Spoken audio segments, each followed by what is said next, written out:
मुकुन्दाष्टकम्।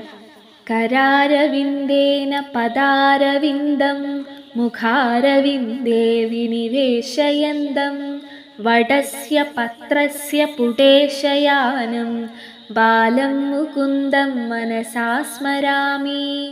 संहृत्य लोकान् वटपत्रमध्ये शयानमाद्यन्तविहीनरूपं सर्वेश्वरं सर्वहितावतारं बालं मुकुन्दं मनसा स्मरामि। आलोक्य मातुर्मुखमादरेण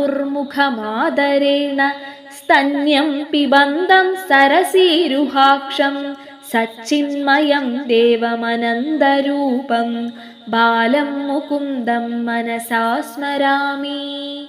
इन्दीवरश्यामलकोमलाङ्गम् इन्द्रादिदेवार्चितपादपद्मं सन्तानकल्पद्रुममाश्रितानां बालं मुकुन्दं मनसा स्मरामि।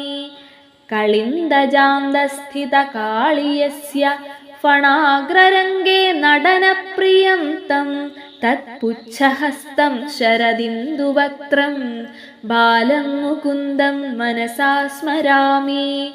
शिक्ये निधायाज्य पयोदधीनि बहिर्गतायां व्रजनायिकायां भुक्त्वा यथेष्टं कपटेन सुप्तं बालं मुकुन्दं मनसा स्मरामि। लम्बाळकं लम्बितहारयष्टिं शृङ्गारलीलाङ्कुरदन्तपक्तिं बिम्बाधरं पूरितवेणुनाथं बालं मुकुन्दं मनसा स्मरामि।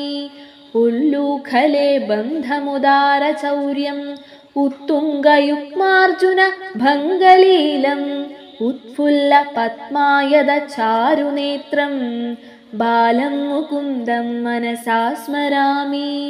ज्ञानप्रदं पापहरं पवित्रं नित्यं मुकुन्दाष्टकमादरेण सकृत् पठेद्य स लभेत धर्मं श्रियं च विद्यां च यशश्च मुक्तिम्।